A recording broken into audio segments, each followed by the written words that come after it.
अधिक योग्यता अर्जित करेगा, इनाम उतना ही बड़ा होगा।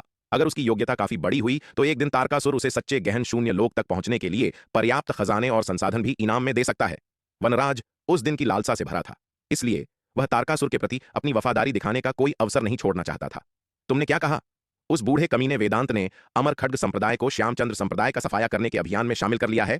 वनराज की बातें सुनकर तारकासुर दंग रह गया। हाँ, एल्डर तारकासुर, वनराज ने कहा, इस बार हमारे अमर खड्ग संप्रदाय की लगभग सभी कुलीन सेनाओं को लामबंद कर दिया गया है। यह सुनकर तारकासुर की भौहें तन गईं। श्रवण वर्षा विद्यापीठ ने श्यामचंद्र संप्रदाय के खिलाफ चौतरफा हमला बोल दिया था, जिससे उनकी स्थिति पहले ही बेहद मुश्किल हो गई थी। अब अमर खड्ग संप्रदाय के भी शामिल होने से श्यामचंद्र संप्रदाय भला कैसे बच सकता था? हालांकि वह वनवीर के संबंध में श्यामचंद्र संप्रदाय की हार से बहुत असंतुष्ट था। वह उन्हें नष्ट होते नहीं देखना चाहता था। आखिरकार अगर श्यामचंद्र संप्रदाय वास्तव में श्रवण वर्षा विद्यापीठ और अमर खड्ग संप्रदाय की संयुक्त सेनाओं द्वारा मिटा दिया जाता है तो उनके तिमिर मंडल को दक्षिणी स्वर्ग मंडल के भीतर एक महत्वपूर्ण मोहरा खोना पड़ेगा। हमें अभी भी श्यामचंद्र संप्रदाय को बचाने का रास्ता खोजना होगा। कम से कम हम इसे पूरी तरह से नष्ट नहीं होने दे सकते। वनराज, तुमने बहुत अच्छा काम किया है। एक लंबे ठहराव के बाद तारकासुर ने कहा, इस मामले की प्रगति पर नजर रखना जारी रखो। अगर कोई नई जानकारी मिलती है तो मुझे तुरंत बताना। जी, एल्डर तारकासुर, वनराज ने जल्दी से उत्तर दिया। तारकासुर की स्वीकृति सुनकर वह खुशी की लहर महसूस करने से खुद को नहीं रोक सका। तारकासुर काफी देर तक अपने हाथ में मौजूद संचार टोकन को घूरता रहा। कुछ देर विचार करने के बाद उसने टोकन का उपयोग करके श्यामचंद्र संप्रदाय प्रमुख से संपर्क किया और उसे इस मामले के बारे में बताया। क्या उस बूढ़े कमीने वेदांत ने अमर खड्ग संप्रदाय को हमारे श्यामचंद्र संप्रदाय की घेराबंदी में शामिल कर लिया है? तारकासुर से यह खबर सुनकर श्यामचंद्र संप्रदाय प्रमुख का चेहरा बेहद गंभीर हो गया। श्रवण वर्षा विद्यापीठ के चौतरफा हमले का सामना करते हुए उनका श्यामचंद्र संप्रदाय पहले ही जीवित रहने के लिए संघर्ष कर रहा था। अब अमर खड्ग संप्रदाय भी इसमें शामिल हो रहा है, उनके श्यामचंद्र संप्रदाय का सफाया करने के अभियान में जुड़ रहा है। क्या यह श्यामचंद्र संप्रदाय को मौत के मुंह में धकेलने के समान नहीं होगा? बिल्कुल सही, इसलिए तुम्हारे श्यामचंद्र संप्रदाय को सावधान रहने की जरूरत है। खुद को पूरी तरह से मिटने मत देना, तारकासुर ने कहा। एल्डर तारकासुर, आपको इस मामले में हमारे श्यामचंद्र संप्रदाय की मदद करनी चाहिए, अन्यथा इस बार हमारा श्यामचंद्र संप्रदाय वास्तव में नष्ट हो सकता है, श्यामचंद्र संप्रदाय प्रमुख ने कहा। एक श्रवण वर्षा विद्यापीठ ही श्यामचंद्र संप्रदाय को संभालने के लिए काफी था। अमर खड्ग संप्रदाय को तो छोड़ ही दें। अगर इस बार चीजें गलत होती हैं तो उनका श्यामचंद्र संप्रदाय वास्तव में पूरी तरह से मिट सकता है। मैं तुम्हारी मदद कैसे कर सकता हूं? यह सुनकर तारकासुर ने त्योरियां चढ़ाईं। एल्डर तारकासुर को बस जयचंद और पशुपति से बात करनी है और उनसे महारक्तिम किला और पशुपालन संप्रदाय को हमारे श्यामचंद्र संप्रदाय के योद्धाओं को सुरक्षा प्रदान करने के लिए कहना है, श्यामचंद्र संप्रदाय प्रमुख ने कहा। अतीत में उसे तारकासुर के हस्तक्षेप की आवश्यकता नहीं होती। वह व्यक्तिगत रूप से जयचंद और पशुपति से बात कर सकता था। उसके सम्मान में वे स्वाभाविक रूप से श्यामचंद्र संप्रदाय के योद्धाओं को आश्रय प्रदान करते। लेकिन अब उसे पहले गुरु प्रमुख वेदांत द्वारा गंभीर रूप से घायल किया गया था और फिर महान सूर्यशाही नगर में वनवीर की रक्तिम ज्वाला रहस्य अग्नि द्वारा उसे फिर से गंभीर रूप से घायल कर दिया गया। कुछ समय पहले हालांकि वह तारकासुर द्वारा प्रदान किए गए खजाने और संसाधनों की मदद से बमुश्किल गहन शून्य लोक की ताकत को पुनः प्राप्त कर पाया था, लेकिन फिर विकराल के साथ बैठक के दौरान एक रहस्यमय विशेषज्ञ द्वारा उसे एक ही तलवार के प्रहार से मार दिया गया था। अब उसकी ताकत काफी कम हो गई है और उसकी स्थिति अब जयचंद और पशुपति के समान स्तर पर नहीं है। साधना की दुनिया में ताकत ही सब कुछ दर्शाती है। पर्याप्त ताकत होने पर ही किसी के पास उच्च दर्जा और पद हो सकता है। अपनी वर्तमान ताकत के साथ वह जयचंद और पशुपति की नजर में धूल के समान है। वे उस पर कोई ध्यान भी नहीं देंगे। इसके अलावा श्रवण वर्षा विद्यापीठ के साथ इतनी झड़पों के बाद श्यामचंद्र संप्रदाय को भारी नुकसान उठाना पड़ा था। जयचंद और पशुपति की नजर में उनका मूल्य बहुत पहले ही कम हो चुका था। श्यामचंद्र संप्रदाय प्रमुख को लगा कि यह बहुत ही असंभव है कि जयचंद और पशुपति श्रवण वर्षा विद्यापीठ और अमर खड्ग संप्रदाय को नाराज करने का जोखिम उठाएंगे केवल उसके एक शब्द के कारण उनके योद्धाओं को आश्रय देने के लिए। हालांकि यदि तारकासुर हस्तक्षेप करने को तैयार था तो जयचंद और पशुपति को अभी भी उसका सम्मान करना होगा। श्यामचंद्र संप्रदाय प्रमुख महारक्तिम किला, पशुपालन संप्रदाय और अंधकार दानव वंश के बीच मिली भगत की गहराई से अच्छी तरह वाकिफ था। ये दोनों अनिवार्य रूप से उसके साथ मिले हुए थे। ठीक है, मैं एक बार कोशिश करूंगा, श्यामचंद्र संप्रदाय प्रमुख की बात सुनकर एक पल सोचने के बाद तारकासुर ने कहा। श्यामचंद्र संप्रदाय प्रमुख के साथ संचार समाप्त करने के बाद तारकासुर ने अपने संचार टोकन का उपयोग करके पहले पशुपति से संपर्क किया। पशुपालन संप्रदाय पशुपति लगातार कंपन कर रहे संचार टोकन को देखकर आग बबूला हो गया और उसे कुचल देना चाहता था। वह वर्तमान में एकांतवास में था, अपना सारा ध्यान गहन शून्य लोक के दूसरे स्तर को पार करने पर केंद्रित कर रहा था। कौन इतना एहसान फरामोश था जो ऐसे महत्वपूर्ण क्षण में उसकी साधना को भंग कर रहा था? हालांकि जब उसने देखा कि टोकन पर उससे कौन संपर्क कर रहा है तो पशुपति ने बलपूर्वक अपने गुस्से को दबा लिया। एल्डर तारकासुर, क्या आपको कोई काम है? पशुपति ने संचार टोकन से जुड़ते हुए पूछा। तुम श्यामचंद्र संप्रदाय के खिलाफ श्रवण वर्षा विद्यापीठ की युद्ध की घोषणा के बारे में जानते हो, है ना? तारकासुर ने पूछा। हाँ, मुझे पता है, पशुपति ने सिर हिलाया। इस मामले ने पूरे दक्षिणी स्वर्ग मंडल में हड़कंप मचा दिया था और एकांतवास में रहते हुए भी उसे यह खबर मिल गई थी। अब अमर खड्ग संप्रदाय भी श्यामचंद्र संप्रदाय का सफाया करने के अभियान में शामिल हो गया है। तारकासुर ने कहा, यह आश्चर्य की बात नहीं है। वह बूढ़ा कमीना वेदांत और बूढ़ा मयंक हमेशा एक साथ रहे हैं। पशुपति ने कहा, बूढ़े मयंक ने पहले ही इतना बड़ा अभियान शुरू कर दिया है, इसलिए यह कोई आश्चर्य की बात नहीं है कि वह बूढ़ा कमीना वेदांत भी इसमें शामिल हो जाएगा। श्यामचंद्र संप्रदाय एक ही समय में श्रवण वर्षा विद्यापीठ और अमर खड्ग संप्रदाय दोनों से लड़ रहा है। मुझे डर है कि वे इसका सामना नहीं कर पाएंगे। इसलिए तारकासुर ने कहा, श्यामचंद्र संप्रदाय प्रमुख ने अभी मुझसे मदद मांगी है। यदि आपके पशुपालन संप्रदाय के लिए सुविधाजनक हो तो कृपया श्यामचंद्र संप्रदाय की मदद करें और उन्हें श्रवण वर्षा विद्यापीठ और अमर खड्ग संप्रदाय द्वारा पूरी तरह से मिटाए जाने से रोकें। हमारा पशुपालन संप्रदाय इस तरह के काम में कैसे मदद कर सकता है? यह सुनकर पशुपति ने त्योरियां चढ़ाईं। हालांकि उनका पशुपालन संप्रदाय बिल्कुल परोपकारी नहीं था, लेकिन वे कम से कम सार्वजनिक रूप से दक्षिणी स्वर्ग गठबंधन के सदस्य माने जाते थे। श्यामचंद्र संप्रदाय की खातिर खुलेआम श्रवण वर्षा विद्यापीठ और अमर खड्ग संप्रदाय का विरोध करना पूरी तरह से अस्वीकार्य था। अगर उनके पशुपालन संप्रदाय ने ऐसा किया तो वे दक्षिणी स्वर्ग गठबंधन के आम दुश्मन बन जाएंगे। अतीत में शायद उसे ऐसी बातों की परवाह नहीं होती। आखिरकार पिछली परिस्थितियों में भले ही युद्ध समर्थक गुट उसे नापसंद करता था, वे पशुपालन संप्रदाय का कुछ नहीं बिगाड़ सकते थे। लेकिन अब दक्षिणी स्वर्ग मंडल की स्थिति अलग है। दक्षिणी स्वर्ग मंडल और तिमिर मंडल के बीच शक्ति का संतुलन उलट गया है। इन परिस्थितियों में अगर पशुपालन संप्रदाय वास्तव में श्यामचंद्र संप्रदाय के लिए श्रवण वर्षा विद्यापीठ और अमर खड्ग संप्रदाय से खुलेआम भिड़ने की हिम्मत करता है, तो दक्षिणी स्वर्ग गठबंधन का युद्ध समर्थक गुट वास्तव में पशुपालन संप्रदाय को मिटाने के लिए हाथ मिला लेगा। उस समय पशुपालन संप्रदाय न केवल श्यामचंद्र संप्रदाय की रक्षा करने में असमर्थ होगा, बल्कि शायद वह खुद की भी रक्षा नहीं कर पाएगा। ऐसा नहीं है कि मैं आपके पशुपालन संप्रदाय से श्यामचंद्र संप्रदाय के लिए श्रवण वर्षा विद्यापीठ और अमर खड्ग संप्रदाय से खुले तौर पर भिड़ने के लिए कह रहा हूं। बात सिर्फ इतनी है कि जब श्यामचंद्र संप्रदाय के योद्धाओं का श्रवण वर्षा विद्यापीठ और अमर खड्ग संप्रदाय द्वारा शिकार किया जा रहा हो, तो आपके पशुपालन संप्रदाय को उन्हें छिपने की जगह प्रदान करनी चाहिए। यह आपके पशुपालन संप्रदाय के लिए मुश्किल नहीं होना चाहिए, है ना? तारकासुर ने कहा। ठीक है। तारकासुर की बातें सुनकर पशुपति ने लंबे समय तक विचार किया और अंततः सहमति में सिर हिला दिया।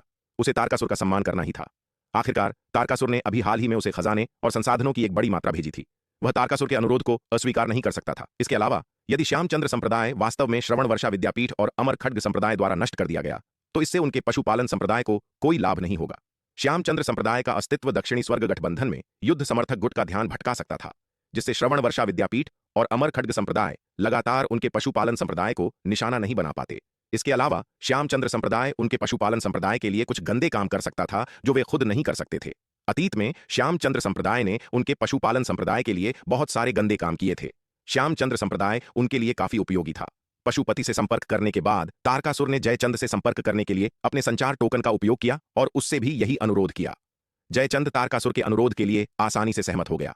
अब उसने गहन शून्य लोक के दूसरे स्तर को पार कर लिया था, जिससे गुरु प्रमुख वेदांत और मयंक जैसी शक्तिशाली हस्तियों का सामना करते समय उसका आत्मविश्वास और भी बढ़ गया था। जिस क्षण उसने गहन शून्य लोक के दूसरे स्तर में प्रवेश किया, उसे दक्षिणी स्वर्ग मंडल में किसी का डर नहीं रहा। यहां तक कि दक्षिणी स्वर्ग गठबंधन के प्रमुख सूर्यभान से भी डरने की कोई बात नहीं थी। समान लोक वालों में से जयचंद को किसी का डर नहीं था। शायद सूर्यभान ने गहन शून्य लोक के दूसरे स्तर में अधिक समय बिताया था और वह उससे अधिक मजबूत था, लेकिन जहां सूर्यभान उसे हरा सकता था, उसे मारना असंभव था। गहन शून्य लोक में जब तक कि ताकत में अंतर बहुत बड़ा न हो, समान स्तर के किसी शक्तिशाली व्यक्ति को मारना बेहद असंभव है। दक्षिणी स्वर्ग मंडल की सीमा श्रवण वर्षा नगर। पिताजी, अब हम क्या करें? शशांक ने शमशेर को चिंता से देखा। मारे गए श्यामचंद्र संप्रदाय के विशेषज्ञों में हमारे कई लोग शामिल थे। श्रवण वर्षा विद्यापीठ की इस बार की कार्रवाई वास्तव में आश्चर्यजनक थी। उनमें से किसी ने भी उम्मीद नहीं की थी कि मयंक इस बार इतनी दूर तक जाएगा और श्यामचंद्र संप्रदाय पर युद्ध की घोषणा करने के लिए दक्षिणी महाद्वीप में श्रवण वर्षा विद्यापीठ की सभी कुलीन सेनाओं को लामबंद करेगा। इसके अलावा यहां तक कि श्रवण वर्षा विद्यापीठ के कुलपति मयंक ने भी व्यक्तिगत रूप से कार्रवाई की। श्रवण वर्षा विद्यापीठ की तेज और निर्णायक कार्रवाई के तहत श्यामचंद्र संप्रदाय के कई गढ़ बवंडर की तरह बह गए। मिटाए गए इन श्यामचंद्र संप्रदाय के बलों में से कई सिंघानिया परिवार के सदस्य थे। सिंघानिया परिवार की जड़ें श्यामचंद्र संप्रदाय में बेहद गहरी थीं। श्रवण वर्षा विद्यापीठ के इस कदम ने सिंघानिया परिवार की शक्ति को भारी झटका दिया। इस स्थिति का सामना करते हुए शशांक बेहद चिंतित था। श्रवण वर्षा विद्यापीठ के भीतर सिंघानिया परिवार का प्रभाव पहले ही बहुत कम हो चुका था। अगर श्यामचंद्र संप्रदाय के भीतर की उनकी शक्ति फिर से मिटा दी गई तो उनकी ताकत और भी कमजोर हो जाएगी। घबराने की क्या बात है? शशांक की चिंतित अभिव्यक्ति को देखकर शमशेर ने ठंडे स्वर में चिल्लाकर कहा। पिताजी, क्या हम कुछ किए बिना ही यह सब देखते रहेंगे? शशांक ने चिंता से पूछा। तुम और क्या करना चाहते हो? शमशेर ने उसे ठंडी नजर से घूरा और कहा, अब हम जितना अधिक करेंगे उतनी ही जल्दी मरेंगे। ये मत सोचो कि वह बूढ़ा कमीना मयंक हमारे सिंघानिया परिवार के बारे में कुछ नहीं जानता है। वह बूढ़ा आदमी चीजों को छिपाने में बहुत माहिर है।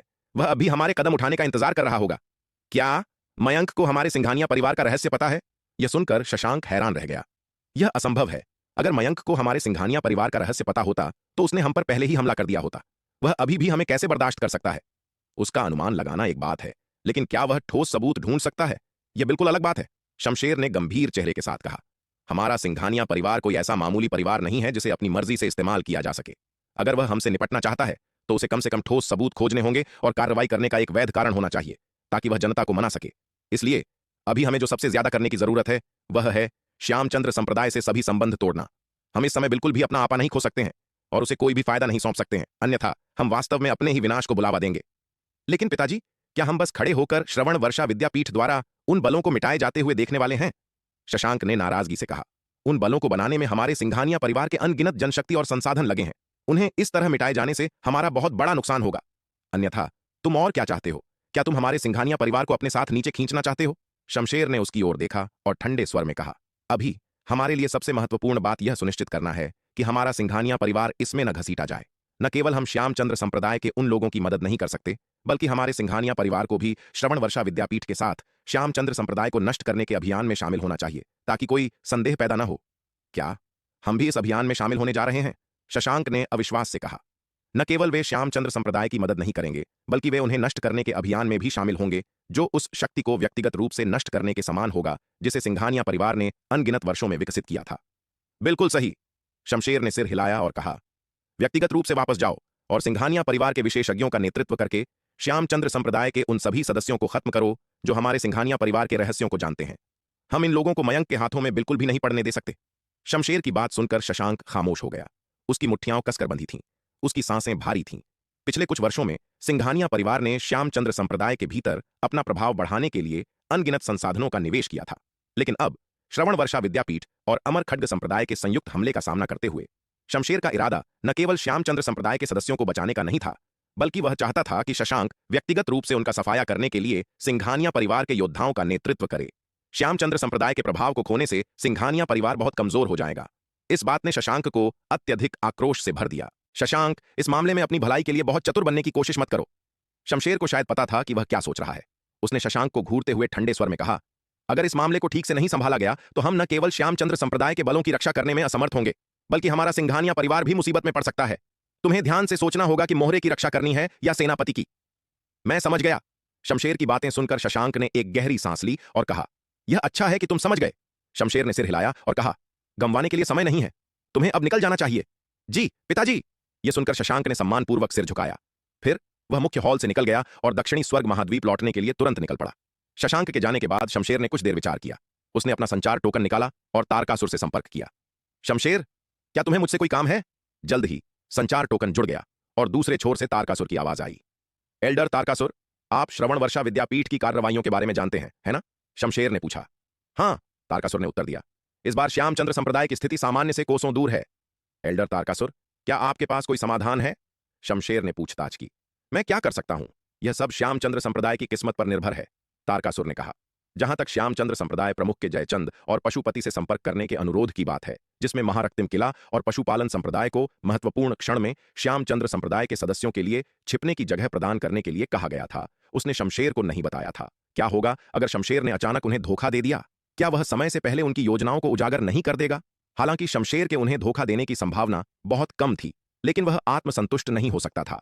हालांकि उसने दक्षिणी स्वर्ग मंडल में आत्मसमर्पण करने वाले इन गुटों का इस्तेमाल किया था, लेकिन तारकासुर ने कभी किसी पर सच्चा भरोसा नहीं किया था। उसने इन लोगों का इस्तेमाल केवल मोहरे के रूप में किया।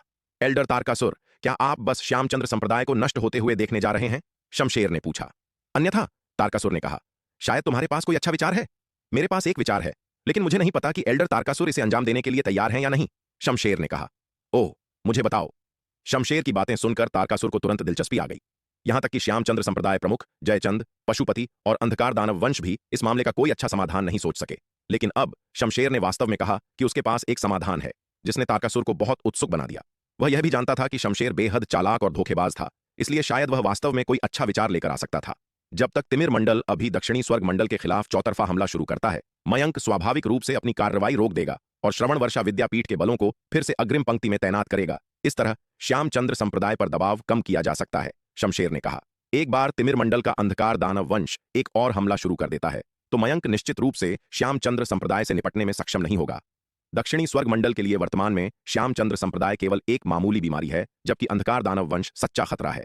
मयंक को अंधकार दानव वंश से निपटने बनाम श्यामचंद्र संप्रदाय से निपटने के सापेक्ष महत्व के बारे में बहुत स्पष्ट होना चाहिए। नहीं, शमशेर की बातें सुनकर तारकासुर ने बिना किसी हिचकिचाहट के इनकार कर दिया। बिल्कुल नहीं। क्यों? शमशेर ने पूछा। जब तक तिमिर मंडल एक और हमला शुरू करता है, यह निश्चित रूप से श्यामचंद्र संप्रदाय की दुर्दशा को कम करेगा। श्यामचंद्र संप्रदाय की दुर्दशा को हल करने का यह बिल्कुल सही तरीका है। एल्डर तारकासुर इनकार क्यों कर रहे हैं? हमारा तिमिर मंडल निश्चित रूप से दक्षिणी स्वर्ग मंडल के खिलाफ एक और हमला शुरू करेगा, लेकिन अभी तो बिल्कुल नहीं, तारकासुर ने ठंडे स्वर में कहा। क्यों? शमशेर ने जोर देना जारी रखा। समय सही नहीं है, तारकासुर ने ठंडे स्वर में कहा। चलो इस पर फिर से चर्चा नहीं करते हैं, बात खत्म। इसके साथ ही तारकासुर ने सीधे संचार काट दिया। शमशेर ने अपने हाथ में संचार टोकन को देखा। उसका चेहरा काला पड़ गया। अंधकार दानव वंश के इन नीचों को आदेश देना आसान है। अब जब उन्हें अंधकार दानव वंश की मदद की आवश्यकता है तो ये अंधकार दानव नीच मूक दर्शक बने रहना चुनते हैं। कितना घृणित! हालांकि भले ही शमशेर उग्र था, वह तारकासुर के सामने असहाय था। इसके अलावा अगर तारकासुर का कोई ऐसा मिशन था जिसके लिए उसकी सहायता की आवश्यकता थी, तब भी वह मना नहीं कर सकता था। एक बार जब वह इस रास्ते पर चल पड़ा तो पीछे मुड़ने का कोई रास्ता नहीं था। वह केवल अंत तक इसी रास्ते पर चल सकता था। आखिरकार मयंक, गुरु प्रमुख वेदांत और युद्ध समर्थक गुट की अन्य हस्तियां उन गद्दारों को कभी माफ नहीं करेंगी जिन्होंने अंधकार दानव वंश के साथ सांठगांठ की थी। वह बूढ़ा कमीना शमशेर, उसके पास कुछ अजीबोगरीब विचार हैं। वह वास्तव में चाहता है कि हमारा तिमिर मंडल श्यामचंद्र संप्रदाय की घेराबंदी को कम करने के लिए दक्षिणी स्वर्ग मंडल पर चौतरफा हमला करे। वह वास्तव में सोचता है कि वह कुछ खास है। संचार टोकन काटने के बाद तारकासुर ने व्यंग्य किया। श्यामचंद्र संप्रदाय सबसे अच्छे रूप में तिमिर मंडल के हाथों में केवल एक मोहरा था। एकमात्र मोहरे के लिए यह तिमिर मंडल द्वारा इतनी भारी कीमत चुकाने लायक नहीं था। दक्षिणी स्वर्ग मंडल की ताकत अब पहले की तुलना में बहुत अलग है। तिमिर मंडल दक्षिणी स्वर्ग मंडल का सामना करते हुए अब कोई लाभ नहीं रखता था। यदि वे कोई हमला करते हैं तो उन्हें दक्षिणी स्वर्ग मंडल के खिलाफ बिल्कुल कोई लाभ नहीं मिलेगा और यहां तक कि उन्हें भारी नुकसान भी उठाना पड़ सकता है। आखिरकार दक्षिणी स्वर्ग मंडल को अपनी रक्षात्मक पंक्ति में एक महत्वपूर्ण भौगोलिक लाभ प्राप्त था। पहले जब तिमिर मंडल को दक्षिणी स्वर्ग मंडल पर पर्याप्त ताकत का लाभ प्राप्त था तो वे इन लाभों की अवहेलना कर सकते थे, लेकिन अब बिना किसी ताकत के लाभ के दक्षिणी स्वर्ग मंडल की सुरक्षा पर हमला करना अपनी सेना को मौत के मुंह में धकेलने के समान होगा। वह ऐसा काम कैसे कर सकता था? अगर वह सम्राट अंधक को यह सुझाव देने की हिम्मत करता तो सम्राट अंधक को संभवतः उस पर अंधकार दानव वंश को धोखा देने और दक्षिणी स्वर्ग मंडल के साथ गुप्त रूप से मिलीभगत करने का संदेह होता। एक बार जब सम्राट अंधक को उस पर ऐसा संदेह हो जाता है तो उसकी मृत्यु निश्चित है। गद्दारों के प्रति अंधकार दानव वंश का व्यवहार अत्यंत कठोर और क्रूर है। अंधकार दानव वंश को धोखा देने वाले एक बार पकड़े जाने पर मौत को भी एक विलासिता पाते हैं। तारकासुर इतना मूर्खतापूर्ण और आत्मविनाशकारी काम कैसे कर सकता था? दक्षिणी स्वर्ग मंडल की सीमा, रहस्यमयी कन्या नगर। एल्डर जागृति रहस्यमयी कन्या महल में लौटें और शिष्यों को श्यामचंद्र संप्रदाय को नष्ट करने के अभियान में भाग लेने के लिए नेतृत्व करें। चंद्रकला ने रहस्यमयी कन्या महल की एल्डर जागृति से कहा। महल प्रमुख, क्या हम भी ऐसे अभियान में भाग लेने जा रहे हैं? यह सुनकर जागृति हैरान रह गई। श्रवण वर्षा विद्यापीठ और अमर खड्ग संप्रदाय ने पहले ही कार्रवाई कर दी है, इसलिए हमारा रहस्यमयी कन्या महल स्वाभाविक रूप से पीछे नहीं रह सकता, चंद्रकला ने मुस्कुराते हुए कहा। हालांकि हमारे रहस्यमयी कन्या महल में श्रवण वर्षा विद्यापीठ और अमर खड्ग संप्रदाय जैसी ताकत नहीं है और हम उतने लोगों को लामबंद नहीं कर सकते हैं, फिर भी हमें दक्षिणी स्वर्ग मंडल के एक अभिशाप श्यामचंद्र संप्रदाय के उन्मूलन के अभियान में योगदान देने की आवश्यकता है। यदि रहस्यमयी कन्या महल केवल अपनी ताकत पर निर्भर रहता है तो वह श्यामचंद्र संप्रदाय से निपटने में असमर्थ होगा। हालांकि नन्ही चिड़िया से गोलियां प्राप्त करने के बाद हाल के वर्षों में रहस्यमयी कन्या महल की ताकत में बहुत वृद्धि हुई है। यह अभी भी श्रवण वर्षा विद्यापीठ और अमर खड्ग संप्रदाय का मुकाबला नहीं कर सकता है। रहस्यमयी कन्या महल की ताकत के साथ अकेले श्यामचंद्र संप्रदाय से निपटना बहुत मुश्किल है। इसके अलावा रहस्यमयी कन्या महल की अधिकांश सेनाएं अभी भी सीमाओं की रक्षा कर रही हैं। दक्षिणी स्वर्ग मंडल में रहस्यमयी कन्या महल संप्रदाय के भीतर शेष सेनाओं पर पूरी तरह से निर्भर होना श्यामचंद्र संप्रदाय से निपटने में और भी कम सक्षम है। हालांकि श्रवण वर्षा विद्यापीठ और अमर खड्ग संप्रदाय के पहले से ही कार्रवाई करने के साथ रहस्यमयी कन्या महल अपने स्वयं के प्रयासों का योगदान देकर श्यामचंद्र संप्रदाय के विनाश को तेज कर सकता है। जी, महल प्रमुख, जागृति ने सिर झुकाया और सहमति व्यक्त की। श्रवण वर्षा विद्यापीठ और अमर खड्ग संप्रदाय द्वारा श्यामचंद्र संप्रदाय का सफाया शुरू करने के बाद दानव दमन संप्रदाय और शस्त्र निर्माण भवन भी इस अभियान में शामिल हो गए। भले ही श्यामचंद्र संप्रदाय अच्छी तरह से वाकिफ था, लेकिन प्रमुख युद्ध समर्थक गुटों द्वारा भारी घेराबंदी के तहत उन्हें करारी हार मिली और भारी नुकसान उठाना पड़ा। यहां तक कि स्वयं श्यामचंद्र संप्रदाय प्रमुख भी छिपकर रहा, अपना चेहरा दिखाने की हिम्मत नहीं की। घिरे हुए श्यामचंद्र संप्रदाय के सदस्यों ने उसकी मदद के लिए कितनी भी गुहार क्यों न लगाई हो, उसने जवाब देने की हिम्मत नहीं की। वह अब अपनी रक्षा करने के लिए ही संघर्ष कर रहा था, दूसरों की तो बात ही छोड़ दें। मयंक उसे पूरे दक्षिणी स्वर्ग महाद्वीप में तलाश रहा था। यदि वह अपना ठिकाना उजागर करता है तो उसकी जान को खतरा होगा। लोहित मंडल। कितनी अजीब बात है, इन महाद्वीपों पर कोई अंधकार दानव वंश की सेना क्यों तैनात नहीं है? स्वरा ने उलझन भरे भाव से कहा। विराट और हरित के साथ लोहित मंडल में पहुंचने के बाद वे उत्तर की ओर उड़ते रहे। हालांकि रास्ते में गुजरे कई महाद्वीपों पर उन्हें कोई भी अंधकार दानव सेना तैनात नहीं मिली। ये महाद्वीप लोहित महाद्वीप के करीब और करीब आते जा रहे थे। इसके अलावा इन महाद्वीपों के क्षेत्र बहुत विशाल थे।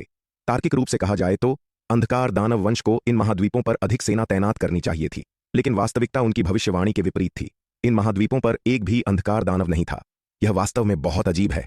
विराट ने सहमति में सिर हिलाते हुए कहा। क्या ऐसा हो सकता है कि लोहित मंडल में कुछ ऐसा हुआ हो जिससे हम अनजान हो? स्वरा ने विचार किया। यहां तुम्हारे अनुमान लगाने का क्या फायदा? यह सुनकर हरित ने उन दोनों की ओर देखा, अपनी बाहें पार की और शांति से बोला, तुम बस कुणाल से क्यों नहीं पूछते? वह लोहित मंडल का मूल निवासी है। उसकी जानकारी तुम्हारी जानकारी से अधिक विश्वसनीय होनी चाहिए। वह शायद बहुत अच्छी तरह से जानता है कि क्या हुआ है। तुम दुष्ट तलवार, कम से कम तुम एक अच्छा विचार लेकर आए हो। स्वरा ने उसकी ओर देखा और कहा, विराट, यह दुष्ट तलवार सही कह रही है। तुम्हें बस कुणाल से पूछना चाहिए, शायद तुम्हें बहुत सी बातें पता चल जाएं। स्वरा ने विराट की ओर देखते हुए कहा। ठीक है। विराट ने सिर हिलाया। फिर उसने अपना संचार टोकन निकाला और कुणाल से संपर्क किया। साथी साधक विराट, क्या आप ठीक हैं? जल्द ही संचार टोकन जुड़ गया और कुणाल की उत्तेजित आवाज आई। पिछली बार उसे स्वरा से पता चला था कि विराट कुछ समस्याओं का सामना कर रहा था और उसका दिल बहुत भारी था। आखिरकार जब स्वरा ने ऐसे खतरे का सामना किया तब विराट उसके साथ नहीं था, इसलिए विराट की समस्या बहुत गंभीर रही होगी। अब विराट को देखकर और अंततः संचार टोकन का उपयोग करके उससे संपर्क करने में सक्षम होकर कुणाल की उत्तेजना अवर्णनीय थी। विराट न केवल उसका उद्धार करता था बल्कि पूरे लोहित मंडल की आशा भी था। विराट के जीवित होने से उनके लोहित मंडल में आशा की एक किरण थी। अगर विराट को कुछ हो जाता तो उनके लोहित मंडल के भविष्य की कल्पना करना भी मुश्किल होता। मैं ठीक हूं, विराट ने यह सुनकर मुस्कुराते हुए कहा। आपकी चिंता के लिए धन्यवाद, साथी साधक कुणाल। यह अच्छा है कि आप ठीक हैं, यह अच्छा है कि आप ठीक हैं, यह बहुत अच्छी बात है, कुणाल ने बार बार कहा। वह बहुत खुश था। साथी साधक कुणाल, मैं आपसे कुछ पूछना चाहता हूं, विराट ने कहा। क्या बात है साथी साधक विराट, कृपया बोलें, कुणाल ने जल्दी से जवाब दिया। बात यह है, विराट ने फिर उन महाद्वीपों की स्थिति बताई जहां से वे गुजरे थे और अंत में कहा, साथी साधक कुणाल, क्या आप जानते हैं कि वास्तव में क्या हुआ था? यह सामान्य बात है, विराट की बात सुनने के बाद कुणाल ने जवाब दिया। उन महाद्वीपों पर अंधकार दानव वंश की सेना तैनात न होने का कारण यह है कि अंधकार दानव वंश ने अपने सभी सैनिकों को उन महाद्वीपों से स्थानांतरित कर दिया है। सभी स्थानांतरित हो गए? यह सुनकर विराट हैरान रह गया। उसने जल्दी से पूछा, साथी साधक कुणाल, क्या आप जानते हैं कि उन्होंने उन अंधकार दानव सेनाओं को कहां स्थानांतरित किया है? वे सभी हमारे लोहित संप्रदाय पर हमला करने के लिए यहां चले गए हैं, कुणाल ने कड़वी मुस्कान के साथ कहा। अब हमारे लोहित संप्रदाय को अंधकार दानव वंश के सबसे भयंकर हमले का सामना करना पड़ रहा है। हमारी स्थिति बेहद गंभीर है। अंधकार दानव वंश के चौतरफा हमले का सामना करते हुए लोहित संप्रदाय की बची हुई मानव सेनाएं टिके रहने के लिए संघर्ष कर रही हैं। वे सभी लोहित संप्रदाय पर हमला करने गए हैं। यह सुनकर विराट दंग रह गया। मूल रूप से उसने और स्वरा ने एक के बाद एक महाद्वीप को पार करने और अंधकार दानव वंश के बचे हुए बलों में से अधिक लोगों को खत्म करने की योजना बनाई थी। लेकिन अब अंधकार दानव वंश ने उन महाद्वीपों से अपने सभी सैनिकों को हटा लिया था, जिससे उसकी मूल योजना बर्बाद हो गई। ऐसा लगता है कि तेजस महाद्वीप पर लड़ाई के बाद अस्त्रलोक मंडल के अंधकार दानव वंश को एहसास हुआ कि उससे और स्वरा से निपटने का यह तरीका अब संभव नहीं है, क्योंकि अस्त्रलोक मंडल के अंधकार दानवों को उसके और स्वरा के ठिकाने के बारे में कोई जानकारी नहीं थी। इसलिए वे सटीक घेराबंदी करने और उन्हें मारने के लिए अपनी सभी सेनाओं को लामबंद करने में असमर्थ थे। तेजस महाद्वीप पर तैनाती यकीनन सबसे बड़ी व्यवस्था थी जो अस्त्रलोक मंडल उनकी गतिविधियों पर सटीक नजर न रख पाने की स्थिति में कर सकता था। उस स्थिति में भी वे स्वरा को नहीं मार सके, इसलिए उनके द्वारा रची गई कोई भी अन्य योजना काफी हद तक बेकार होगी। संभवतः अस्त्रलोक मंडल को भी इस बात का एहसास हो गया कि यदि उन्होंने लोहित मंडल के अन्य महाद्वीपों पर सेना तैनात छोड़ दी तो वे केवल वध के लिए मेमने बन जाएंगे और अंततः व्यर्थ ही मारे जाएंगे। इसी बात को ध्यान में रखते हुए उन्होंने अपनी सभी अंधकार दानव सेनाओं को वहां से हटा लिया और अपना पूरा ध्यान लोहित संप्रदाय पर हमला करने पर केंद्रित कर दिया। ऐसा लगता है कि गोमांतक कोई आसान विरोधी नहीं है। उसने इतनी जल्दी प्रतिक्रिया दी और सबसे बुद्धिमानी भरा रास्ता चुना। गोमांतक के कार्यों ने विराट की मूल योजना को पूरी तरह विफल कर दिया। अब उसे उसी के अनुसार अपनी योजनाओं को समायोजित करना था। साथी साधक कुणाल, अब आप कहां हैं? क्या आपके लिए हमसे मिलना सुविधाजनक होगा? विराट ने एक लंबे ठहराव के बाद पूछा। अब जब अस्त्रलोक मंडल के अंधकार दानवों ने लोहित मंडल के अन्य महाद्वीपों से अपने सभी सैनिकों को वापस बुला लिया है तो उसके और स्वरा के लिए महाद्वीपों की खोज जारी रखने का कोई मतलब नहीं है। अपना अगला कदम तय करने से पहले उन्हें अस्त्रलोक मंडल में अंधकार दानवों की स्थिति को समझना होगा। सुविधाजनक है, सुविधाजनक है, कुणाल ने उत्साह से पुकारा। लोहित संप्रदाय में बचे हुए मानव विशेषज्ञ वर्तमान में अंधकार दानवों के हमले की पूरी ताकत के तहत गंभीर संकट में है। बाहरी समर्थन के बिना वे संभवतः ज्यादा समय तक नहीं टिक पाएंगे। गुरु प्रमुख लोहित और लोहित मंडल के अन्य विशेषज्ञों ने अंधकार दानवों की घेराबंदी को तोड़ने और उसे बाहर भेजने के लिए अपनी पूरी शक्ति लगा दी थी ताकि वह विराट और स्वरा से संपर्क कर सके। स्वरा को असुर हेतुक के गहन शून्य लोक के 3 अंधकार दानवों को हराने में मदद करने के बाद वह मूल रूप से अंधकार दानवों के हमले का विरोध करने में मदद करने लिए लोहित संप्रदाय लौटना चाहता था। हालांकि खबर मिलने के बाद गुरु प्रमुख लोहित ने उसे वापस नहीं भेजा, बल्कि उसे बाहर रहने का निर्देश दिया ताकि वह किसी भी समय विराट और स्वरा से संपर्क कर सके। आखिरकार अगर वह लोहित संप्रदाय लौट आता तो गुरु प्रमुख लोहित और अन्य लोगों के लिए उसे फिर से बाहर भेजना मुश्किल हो जाता। अब जब विराट ने उससे मिलने की पहल की थी तो कुणाल स्वाभाविक रूप से बहुत खुश था। साथी साधक विराट, आप कहां मिलना चाहते हैं? कुणाल ने उत्साह से पूछा। हम अभी लोहित महाद्वीप की ओर बढ़ रहे हैं। आप लोहित महाद्वीप के दक्षिण में कोई जगह चुन सकते हैं। विराट ने कुछ पल सोचकर कहा। ठीक है, कुणाल ने जल्दी से जवाब दिया। कुणाल से संपर्क करने के बाद विराट, स्वरा और हरित गगन पलायन नौका पर सवार हुए और लोहित महाद्वीप की ओर उड़ते रहे। इस बार उन्होंने रास्ते में आने वाले महाद्वीपों का अन्वेषण नहीं किया, बल्कि सीधे लोहित महाद्वीप की ओर बढ़ गए, जिससे उनकी यात्रा की गति बहुत बढ़ गई। दक्षिणी महाद्वीप। युगांत, तुम्हारी बहुत हिम्मत है। तुमने श्यामचंद्र संप्रदाय के साथ मिली भगत करने और अपने ही साथी शिष्यों को नुकसान पहुंचाने की हिम्मत कैसे की? शिखा शर्मा ने अपने मुंह के कोने से खून पोंछा और बर्फ जैसे ठंडे भाव से युगांत को घूरा। तुमने इतना जघन्य कृत्य किया है, क्या तुम्हें टुकड़े टुकड़े किए जाने का डर नहीं है? हालांकि वह जानती थी कि युगांत एक अच्छा इंसान नहीं था, लेकिन उसने यह उम्मीद नहीं की थी कि वह श्यामचंद्र संप्रदाय के साथ मिली भगत करने और अमर खड्ग संप्रदाय के अपने साथी शिष्यों को नुकसान पहुंचाने का इतना दुस्साहस करेगा। अगर यह बात उजागर हो गई तो युगांत का अंत निश्चित था। यहां तक कि उसके गुरु भद्रेश भी उसे नहीं बचा सकते थे। इस बार जब वह और अमर खड्ग संप्रदाय के उसके साथी शिष्य श्यामचंद्र संप्रदाय के एक गढ़ पर छापा मार रहे थे तो श्यामचंद्र संप्रदाय ने उन पर घात लगाकर हमला कर दिया, जिसके परिणाम स्वरूप अमर खड्ग संप्रदाय के लगभग सभी योद्धा मारे गए। इस अभियान में भाग लेने वाले अमर खड्ग संप्रदाय के योद्धाओं में से केवल वह और युगांत ही जीवित थे। श्यामचंद्र संप्रदाय के घात में फंसने का कारण यह था कि युगांत ने संप्रदाय को पहले ही उनकी योजना लीक कर दी थी, जिससे यह दुखद परिणाम हुआ। वास्तव में यदि यह केवल श्यामचंद्र संप्रदाय का जाल और योजना होती तो परिणाम इतने भयानक नहीं होते। सबसे महत्वपूर्ण कारक महत्वपूर्ण क्षण में युगांत का विश्वासघात था, जिसने अमर खड्ग संप्रदाय के उसके साथी शिष्यों को पूरी तरह से अचंभित कर दिया। आखिरकार अमर खड्ग संप्रदाय के उन योद्धाओं ने कभी सपने में भी नहीं सोचा होगा कि युगांत इतने महत्वपूर्ण समय में उन पर पीछे से हमला करेगा। हा, जब तक मैं तुम सभी को मार डालता हूं तब तक किसे पता चलेगा कि मैंने क्या किया है। शिखा शर्मा की बातें सुनकर युगांत जोर से हंसा। मुझे मारना चाहते हो तो देखते हैं कि क्या तुम जैसे कुत्ते में इतनी क्षमता है। शिखा शर्मा ने अपनी लंबी तलवार घुमाई। उसका चेहरा बर्फ सा ठंडा था। शिखा शर्मा, संघर्ष करना बंद करो, यह सब बेकार है, युगांत ने आत्मविश्वास से कहा। देखो हम कितने सारे हैं, क्या तुम्हें लगता है कि तुम अकेले इतने विशेषज्ञों का सामना कर सकती हो? इस अभियान में 40 या 50 श्यामचंद्र संप्रदाय के योद्धा भाग ले रहे थे। उनमें से सभी कम से कम अमरलोक के चौथे स्तर पर थे और 5 तो अकेले छठे स्तर पर थे। हालांकि अमर खड्ग संप्रदाय के योद्धाओं पर पिछले हमले में श्यामचंद्र संप्रदाय के कई योद्धा मारे गए थे, लेकिन फिर भी 20 या 30 जीवित थे। इसके अलावा उन्होंने अमरलोक के छठे स्तर के एक भी योद्धा को नहीं खोया था। शिखा शर्मा के खिलाफ इतने सारे विशेषज्ञों के होने से अपनी ताकत के बावजूद वह उनका सामना नहीं कर सकती थी। तुम कोशिश कर सकते हो, शिखा शर्मा ने ठंडे स्वर में कहा। शिखा शर्मा, मैं तुम्हें एक और मौका दे सकता हूं। चुपचाप आत्मसमर्पण कर दो, मेरी औरत बन जाओ और मैं तुम्हारी जान बख्श सकता हूं, युगांत ने शिखा शर्मा की ओर देखते हुए कहा। जिस दिन से शिखा शर्मा ने अमर खड्ग संप्रदाय में प्रवेश किया था उसी दिन से उसकी उस पर नजर थी और उसने लगातार उसका पीछा किया। दुर्भाग्य से उसके वर्षों के प्रयासों के बावजूद शिखा शर्मा ने कभी उसे दोबारा मुड़कर नहीं देखा था। लेकिन जब वनवीर पहली बार अमर खड्ग संप्रदाय में आया तो उस कुतिया ने वास्तव में उसका साधना साथी बनने की पेशकश की, जिसने युगांत को ईर्ष्या से भर दिया। उस पल उसे उस नीच जोड़े के टुकड़े टुकड़े करने की तीव्र इच्छा महसूस हुई।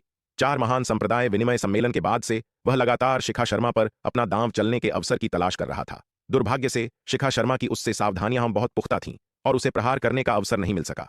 इसके अलावा चूंकि शिखा शर्मा संप्रदाय प्रमुख गुरु प्रमुख वेदांत की व्यक्तिगत शिष्या थी, इसलिए उसने जल्दबाजी में काम करने की हिम्मत नहीं की। या तो वह कोई कदम ही नहीं उठाएगा, या यदि उसने उठाया तो उसे यह सुनिश्चित करना होगा कि सब कुछ पूरी तरह से हो। अन्यथा यदि वह विफल रहता है तो परिणाम उसके सहन करने से कहीं अधिक होंगे। संप्रदाय प्रमुख की व्यक्तिगत शिष्या के खिलाफ साजिश रचने का अपराध बहुत गंभीर था। अगर यह मामला उजागर हो गया तो उसे बचाने के लिए 10 जिंदगियां भी काफी नहीं होंगी। इसलिए वह इस मामले में हमेशा बेहद सतर्क रहा, सही मौके का इंतजार करता रहा और इतने सालों तक इंतजार करने के बाद अंततः उसे ऐसा दुर्लभ अवसर मिल ही गया। युगांत, तुम्हें लगता है कि तुम मुझे आत्मसमर्पण करने के लिए मजबूर कर सकते हो? तुम सपने देख रहे हो। युगांत की बातें सुनकर शिखा शर्मा ने व्यंग्य किया। मेरा एकमात्र विचार अपने क्रोध को शांत करने के लिए तुम जैसे कुत्ते के टुकड़े टुकड़े करना है। तुम कुतिया, चूंकि तुम इतनी बेशर्म हो तो मुझे निर्दयी होने का दोष मत देना, युगांत ने जवाब में व्यंग्य किया। जाओ, इस कुतिया को मार डालो। युगांत ने अपना हाथ हिलाया और श्यामचंद्र संप्रदाय के योद्धाओं को आदेश दिया। साथी साधक युगांत, क्या इतनी खूबसूरत लड़की को इस तरह मारना बर्बादी नहीं है? युगांत की बातें सुनकर चेहरे पर दागों वाला एक भारी भरकम आदमी अपने होंठ चाटते हुए एक कामुक मुस्कान के साथ बोला। क्यों ना हम इसे पकड़ लें और भाइयों को इसके साथ कुछ मजा करने दें। साथी साधक यश, इस कुतिया से निपटना आसान नहीं है, तुम लापरवाह नहीं हो सकते, युगांत ने त्योरियां चढ़ाते हुए कहा। अरे साथी साधक युगांत, आप बहुत ज्यादा सोच रहे हैं। ये छोटी सुंदरी चाहे कितनी भी मजबूत क्यों ना हो, वह अमरलोक के तीसरे स्तर की एकमात्र मार्शल कलाकार है। चेहरे पर दागों वाले भारी भरकम आदमी ने लापरवाही से कहा। हम इतने सारे हैं, क्या आपको लगता है कि हम अमरलोक के तीसरे स्तर की एकमात्र महिला को नहीं संभाल सकते? क्या आपको लगता है कि हर कोई वनवीर है? ठीक है, अगर तुम उसे पकड़ सकते हो तो तुम उसके साथ जो चाहो कर सकते हो, युगांत ने कहा। हालांकि उसके पास जो कुछ भी है वह मेरा होगा। इतने सालों से वह शिखा शर्मा का इतनी बेताबी से पीछा कर रहा था, इसका कारण सिर्फ यह नहीं था कि वह उसकी सुंदरता का लालची था, बल्कि मुख्य रूप से इसलिए क्योंकि वह उसके पास मौजूद खजाने और अवसरों के पीछे था। शिखा शर्मा ने अमर खड्ग संप्रदाय की संप्रदाय प्रतियोगिता के दौरान सप्तपरम खड्ग विद्या का प्रदर्शन किया था, जिसका अर्थ था कि उसने सप्त खड्ग अमर की विरासत प्राप्त की थी, और हो सकता है कि उसने पूरे सप्त खड्ग अमर भवन के सभी खजाने प्राप्त कर लिए हों। सप्त खड्ग अमर कभी 9वें स्तर के अमरलोक के प्रसिद्ध विशेषज्ञ थे। उनके द्वारा पीछे छोड़े गए सप्त खड्ग अमर भवन में आश्चर्यजनक मात्रा में धन था। इतनी विशाल संपत्ति अमरलोक के किसी भी मार्शल कलाकार को लुभाने के लिए पर्याप्त होगी। यह केवल इसलिए था क्योंकि शिखा शर्मा को गुरु प्रमुख वेदांत द्वारा एक व्यक्तिगत शिष्य के रूप में स्वीकार किया गया था, और इस स्थिति द्वारा संरक्षित किया गया था कि वह इन सभी वर्षों तक सुरक्षित और स्वस्थ रही। अन्यथा उसके पास मौजूद खजाने और अवसरों को देखते हुए वह इन वर्षों में अनगिनत बार मर चुकी होती। हालांकि अमर खड्ग संप्रदाय एक प्रतिष्ठित और धर्मी संप्रदाय था, लेकिन इसके भीतर हर कोई अच्छा इंसान नहीं था। कोई बात नहीं, युगांत की बातें सुनकर चेहरे पर दागों वाले भारी भरकम आदमी ने बिना किसी हिचकिचाहट के सहमति व्यक्त की। हमारे एक साथ मिलकर इस छोटी सुंदरी को पकड़ने के बाद उसका सामान तुम्हारा है, लेकिन वह खुद मेरी है। उसे नहीं पता था कि शिखा शर्मा के पास सप्त खड्ग अमर भवन का खजाना है, इसीलिए वह इतनी आसानी से सहमत हो गया था। अगर वह शिखा शर्मा का रहस्य जानता तो शायद वह युगांत के अनुरोध को इतनी आसानी से स्वीकार नहीं करता। सुंदरता आकर्षक हो सकती है, लेकिन अमरलोक के एक विशेषज्ञ के लिए खजाने और अवसर सबसे महत्वपूर्ण हैं। ठीक है, युगांत ने सिर हिलाया। एक समझौते पर पहुंचने के बाद युगांत, चेहरे पर दागों वाला भारी भरकम आदमी और श्यामचंद्र संप्रदाय के योद्धाओं के एक समूह ने शिखा शर्मा पर एक साथ हमला किया।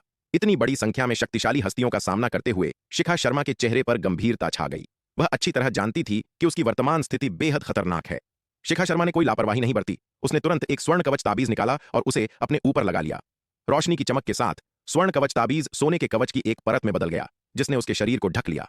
बूम बूम बूम, युगांत और श्यामचंद्र संप्रदाय के योद्धाओं के समूह की घेराबंदी में शिखा शर्मा ने अपनी पूरी ताकत से लड़ाई लड़ी। दोनों पक्षों के बीच एक अत्यंत भयंकर युद्ध हुआ। 1 घंटे के बाद न केवल युगांत और श्यामचंद्र संप्रदाय के योद्धाओं का समूह शिखा शर्मा के शरीर पर मौजूद सोने के कवच को तोड़ने में असमर्थ था, बल्कि शिखा शर्मा ने अमरलोक के चौथे स्तर के 5 श्यामचंद्र संप्रदाय के योद्धाओं को भी मार डाला था। यह नहीं चलेगा। यह देखकर चेहरे पर दागों वाले भारी भरकम आदमी ने त्योरियां चढ़ाई और कहा, इस छोटी कुतिया का स्वर्ण कवच अविश्वसनीय रूप से मजबूत है। अगर हम इसे नहीं तोड़ सकते हैं तो चाहे हम कितनी भी देर तक लड़ें, यह मेहनत की बर्बादी होगी। साथ ही साधक युगांत, क्या आपके पास इस छोटी कुतिया के स्वर्ण कवच को तोड़ने का कोई तरीका है? मैं कोशिश करूंगा, युगांत ने असहाय होकर कहा। वास्तव में यदि वे शिखा शर्मा के स्वर्ण कवच को नहीं तोड़ पाते तो वे उसके सामने असहाय होंगे। लंबे समय तक लड़ना केवल जीवन की बर्बादी होगी। चूंकि उसने शिखा शर्मा पर हमला कर ही दिया था, इसलिए वह उसे किसी भी कीमत पर जिंदा नहीं भागने दे सकता था, अन्यथा वही मरने वाला होगा। जैसे ही उसने बात की, युगांत ने अपना हाथ खोला और उसके हाथ में एक काला शंकु के आकार का खजाना दिखाई दिया। अपने हाथ में छाया दानव शंकु को देखकर युगांत की आंखों में दर्द का भाव आ गया। यह छाया दानव शंकु उसका सबसे मजबूत त्रुप का पत्ता था, मूल रूप से अपनी रक्षा के लिए उपयोग किया जाने वाला खजाना था। वह इसका उपयोग तब तक नहीं करेगा जब तक कि यह बिल्कुल आवश्यक न हो। लेकिन अब शिखा शर्मा के स्वर्ण कवच को तोड़ने के लिए उसके पास इस सबसे शक्तिशाली हथियार का अनिच्छा से उपयोग करने के अलावा कोई विकल्प नहीं था। युगांत ने अपना हाथ हिलाया और उसके हाथ में मौजूद छाया दानव शंकु तुरंत एक काली रोशनी में बदल गया, जो शिखा शर्मा की ओर तेजी से बढ़ा। बूम! काली रोशनी शिखा शर्मा से टकराई, जिससे एक कानफोड़ू दहाड़ गूंज उठी। इतना भयानक प्रहार सहने के बाद शिखा शर्मा किसी तोप के गोले की तरह पीछे की ओर उड़ गई। क्रैक! इस क्षण शिखा शर्मा के शरीर पर स्वर्ण कवच ताबीज से बने स्वर्ण कवच में एक दरार आ गई। युगांत और श्यामचंद्र संप्रदाय के योद्धाओं के 1 घंटे के अथक हमलों के बाद भी बेदाग रहने वाला स्वर्ण कवच छाया दानव शंकु के एक ही प्रहार से टूट गया था। स्पष्ट रूप से इस छाया दानव शंकु की आक्रमण शक्ति आश्चर्यजनक है। उस छोटी कुतिया का स्वर्ण कवच टूट गया है। यह देखकर चेहरे पर दागों वाला भारी भरकम आदमी बहुत खुश हुआ और चिल्लाया, भाइयों, जाओ, इस अवसर का लाभ उठाओ और इस छोटी कुतिया को पकड़ लो। उसे पकड़ने के बाद हम अच्छा समय बिताएंगे, सभी को हिस्सा मिलेगा। भारी भरकम आदमी की बातें सुनकर श्यामचंद्र संप्रदाय के योद्धाओं का समूह कामुक मुस्कान के साथ शिखा शर्मा पर टूट पड़ा। यह देखकर शिखा शर्मा ने भागने की कोशिश की, लेकिन दुर्भाग्य से वह जल्द ही फिर से श्यामचंद्र संप्रदाय के योद्धाओं से घिर गई। यह देखकर शिखा शर्मा को दांत पीसकर लड़ते रहने के अलावा कोई चारा नहीं सूझा। Boom boom boom! युगांत और श्यामचंद्र संप्रदाय के योद्धाओं की घेराबंदी में एक और घंटा बीत गया। Crack crack! शिखा शर्मा के शरीर को ढंकने वाला स्वर्ण कवच कई तीखी आवाजों के बाद आखिरकार एक तेज झटके के साथ टूट गया। यह देखकर शिखा शर्मा के दिल में डर की लहर दौड़ गई। उसने अपनी तलवार उलट दी और उसे अपनी गर्दन की ओर घुमाया। स्वर्ण कवच ताबीज से बने स्वर्ण कवच की सुरक्षा के बिना उसके पास इतने सारे विशेषज्ञों के खिलाफ कोई मौका नहीं था। अगर वह उनके हाथों में पड़ गई तो उसकी स्थिति मौत से भी बदतर होगी। चाहे जो भी हो, वह बिल्कुल उनके हाथों में नहीं पड़ सकती थी।